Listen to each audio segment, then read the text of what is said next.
My name is Liam Kavanaugh. I'm 29, and for most of my life, I believed my family's grand Georgian townhouse in Dublin was a monument to our success.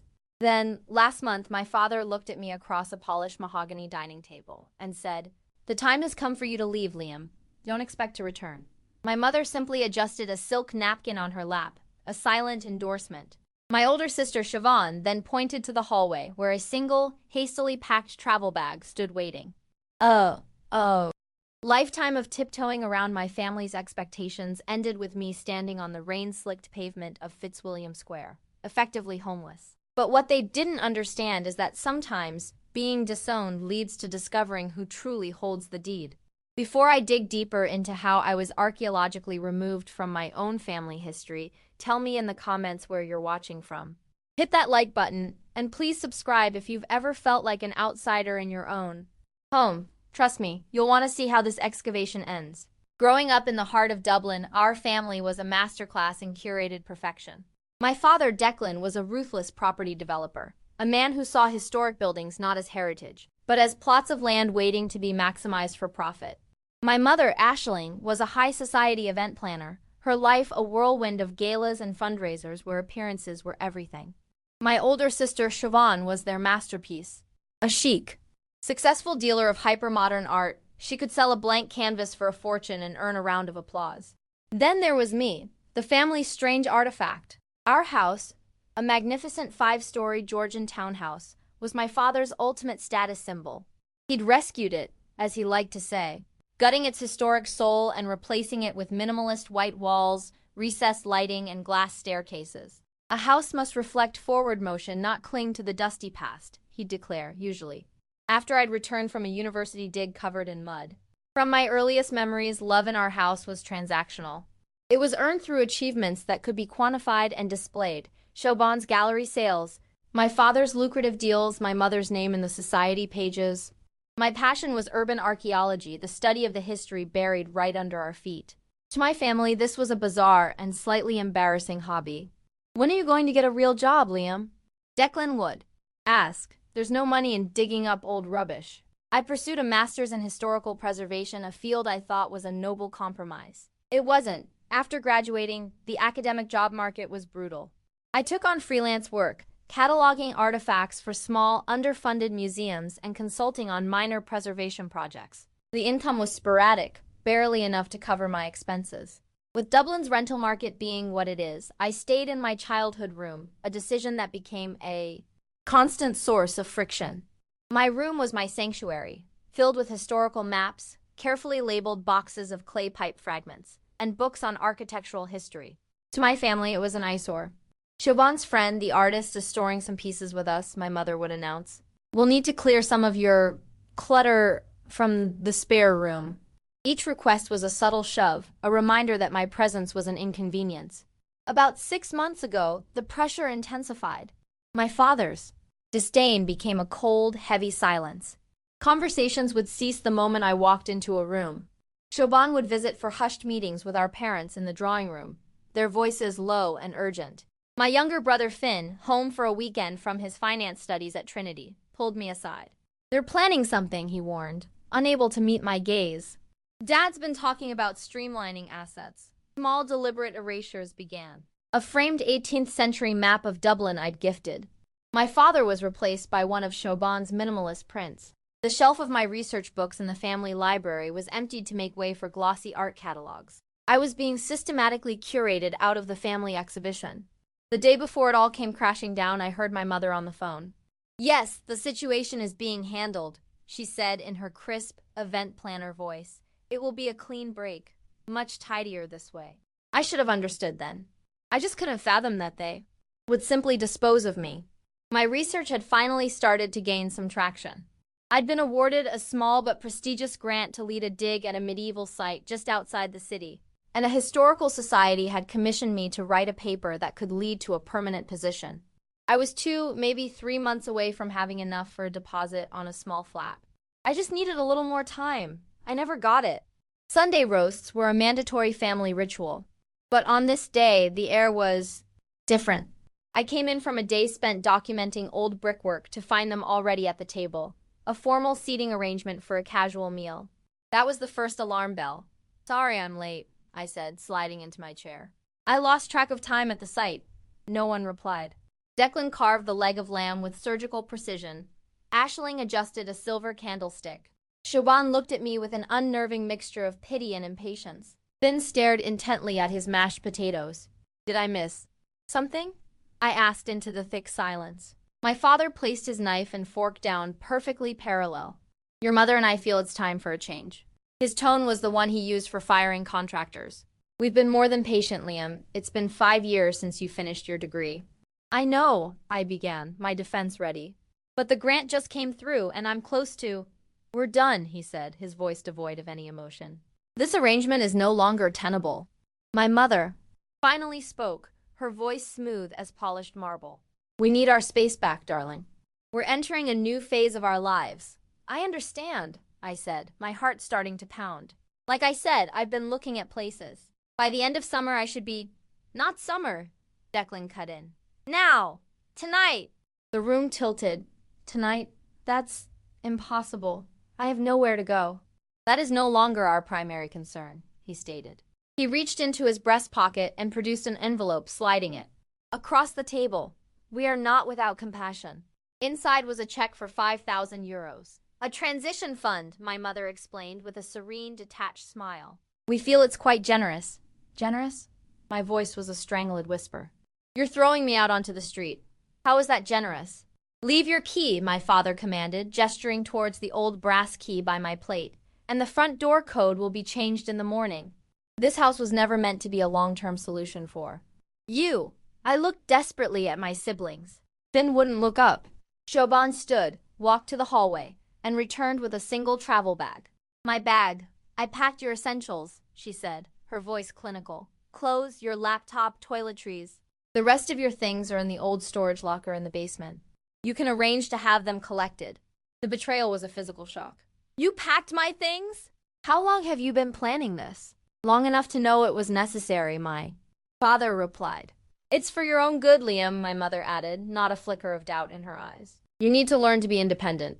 And you need your pristine house back, I retorted, bitterness scalding my throat.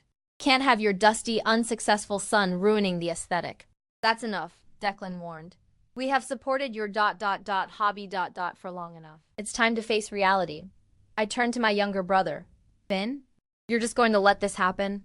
He gave a tiny, almost imperceptible shake of his head, his face pale with guilt. It's their house, Liam, he mumbled, a barely audible surrender. So, this is it? After all this time, you're just throwing me away? Don't be so dramatic, Siobhan sighed. We're giving you the push you clearly need. You should be grateful. Grateful. I shot to my feet, my chair scraping harshly against the floor. For an ambush? For being treated like a tenant who's overstayed his lease? You have the check, my father said, coldly, and I assume you have friends. Sort it out. I looked at their faces, my father's stony resolve, my mother's placid denial, my sister's detached efficiency, and I saw strangers, complete and utter strangers. I need to get my research papers from my study. It's already been cleared out, Siobhan said calmly. I need the space for some new acquisitions. As I said, your things are in the basement locker. The final blow. They hadn't just decided to evict me. They had already erased me. My space, my work, my presence, all packed away before I was even informed. You cleared out my room, I said, my voice hollow, before you even told me I had to leave. My mother had the grace to look momentarily uncomfortable. We knew this would be difficult. We thought a clean break would be less painful. Less painful for whom? I shot back, like removing a splinter. I snatched the check and shoved it into my pocket. The crinkle of the paper a final insult. Pride wouldn't pay for a hotel. But it was all I had left. Your key, my father instructed again. With a hand that trembled with rage and disbelief, I picked up the heavy brass key and placed it squarely on the dining table. Goodbye.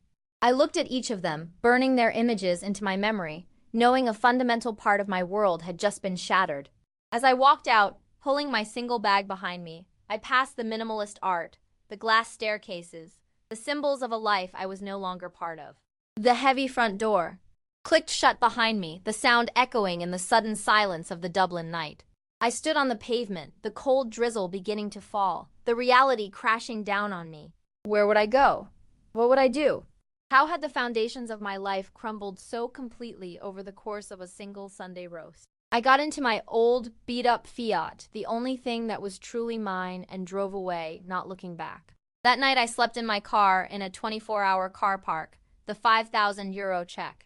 A bitter comfort in my pocket, watching the city lights blur through the rain-streaked windscreen. Wondering how the people who were supposed to be my bedrock had turned into quicksand. The first few weeks were a disorienting haze of shock and grim determination. I crashed on the sofa of my best friend Chloe in her tiny flat in Rathmines. She was a lifesaver, feeding me tea and outrage in equal measure. "They're monsters, Liam," she'd say, her fury a welcome balm. Proper, full-blown monsters. Normal families don't do that. But mine had.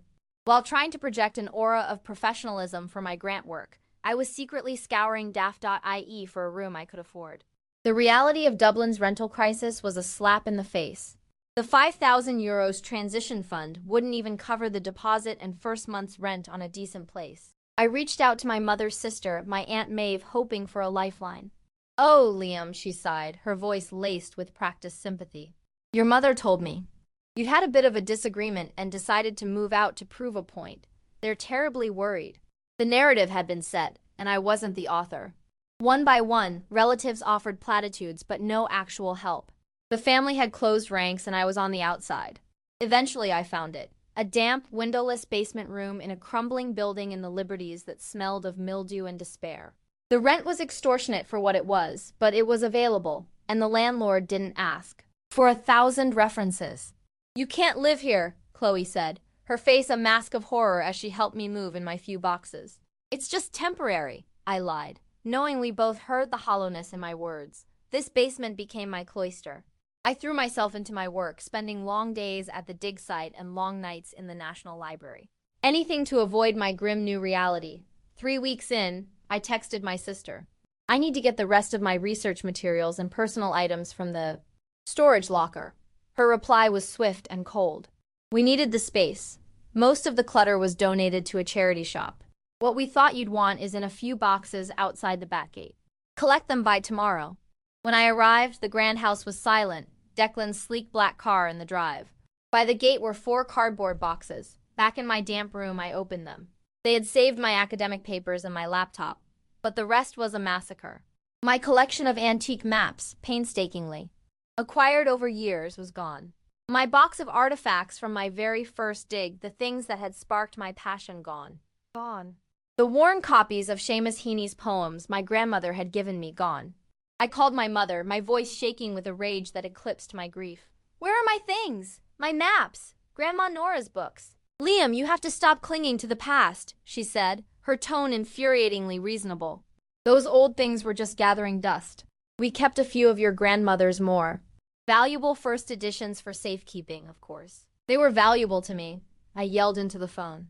"Well, perhaps this is a lesson in non-attachment," she said, as if quoting a self-help guru. "It's time to look forward, not back." That was when I finally understood. This wasn't just an eviction. It was an eradication. A deliberate, systematic effort to scour my identity from their lives and their home. Sitting on my lumpy mattress, surrounded by the curated remnants of my own history, I accepted a terrible truth. My family had not just pushed me out, they had tried to delete me. The dampness of the basement began to seep into my bones. A persistent cough developed, and the lack of natural light left me feeling perpetually drained. Yet my work was my salvation. The dig was yielding incredible results: Viking-era pottery, medieval foundations. My paper on the site was accepted for a major historical journal. It wasn't a fortune, but it was validation. It was proof that my hobby had value, even if only to me. That sliver of hope was the one thing the damp couldn't touch. One sweltering afternoon in late August, my phone rang with an unknown Dublin number. I was in the library, trying to escape the suffocating heat of my basement room. "Mr. Kavanagh?" A formal, elderly voice asked. "My name is Fintan O'Connell, of O'Connell and Associates Solicitors. We've been attempting to reach you by post." "I'm sorry, who?" "We are the legal firm representing the estate of the late Nora Kavanagh," he said. "We have a matter of some urgency to discuss. Would you be available to come to our offices on Marion Square this afternoon?" Nora Kavanagh, my grandmother. She had passed away 4 years ago. A historian herself, she was the only one who had ever understood my passion. What could possibly be urgent now?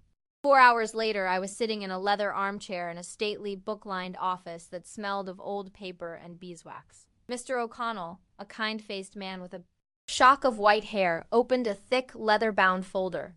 "Thank you for coming in, Mr. Kavanaugh," he said. "We've been sending correspondence to your family's address as per your grandmother's instructions." "I don't live there anymore," I said, the words still tasting like ash.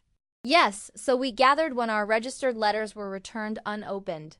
It prompted us to do a bit of digging, so to speak. We found you through your grant registration." He slid a heavy document across the polished desk. "This is why we called you. Your grandmother established a testamentary trust before she passed." I stared at the document, the legal jargon blurring. "I don't understand." "When she died, my father said she left everything to him." Mr. O'Connell's eyes held a knowing glint. "The majority of her liquid assets, yes. But the house was another matter entirely. The Nora Kava Heritage Trust holds the deed to the property at Fitzwilliam Square." My breath hitched. "But that's my parents' house." "Actually, Mr. Kavanaugh," he said gently, "it's your grandmother's house. And now it's yours." The room seemed to shrink. "That's not possible. My father bought that house 25 years ago." "Your grandmother bought that house," he corrected. "Outright. She then created an arrangement whereby your parents made monthly payments to the trust, structured to look exactly like a mortgage. They were, in effect, tenants. Trustees with the right to reside there, but never the owners." He handed me a sealed, cream-colored envelope. My name was written on it in my grandmother's elegant, looping script. She stipulated that you were to receive this letter upon your 30th birthday, or in the event that your residency in the home was unjustly terminated by your parents. When our letters were returned, we investigated. "May I ask, Mr. Kavanaugh, did you leave of your own accord?" The memory of that dinner, the packed bag, the cold finality in my father's eyes flashed before me. "No, I whispered. "I was told to leave." A look of quiet satisfaction crossed the old solicitor's face. "Then the conditions of the trust have been met. Full ownership and control of the trust, and therefore the property, transferred to you immediately. Your parents have violated the terms of their trusteeship." My hands trembled as I opened the letter.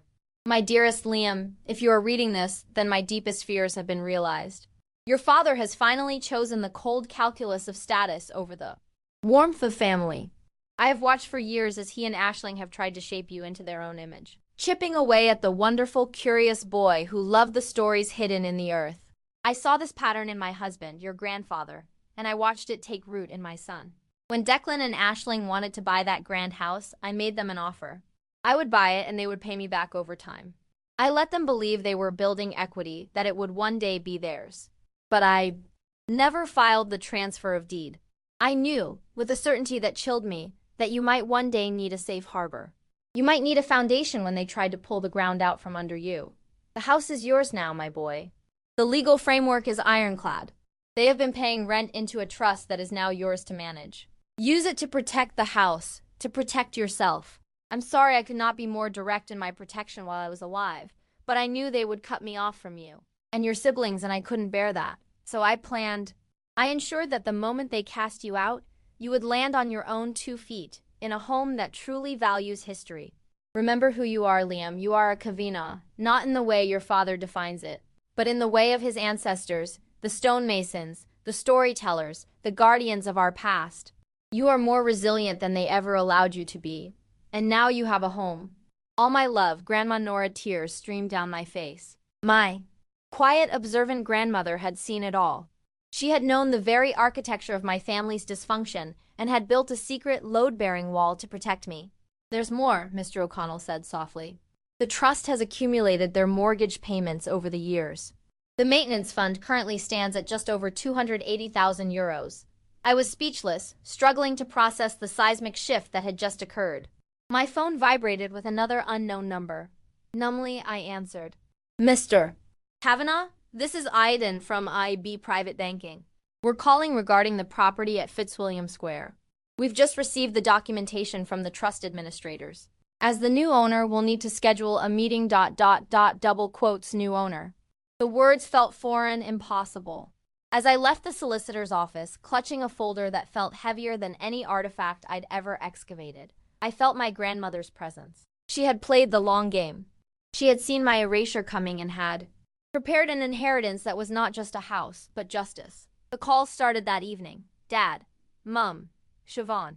I let them all go to voicemail. The texts became a frantic flood.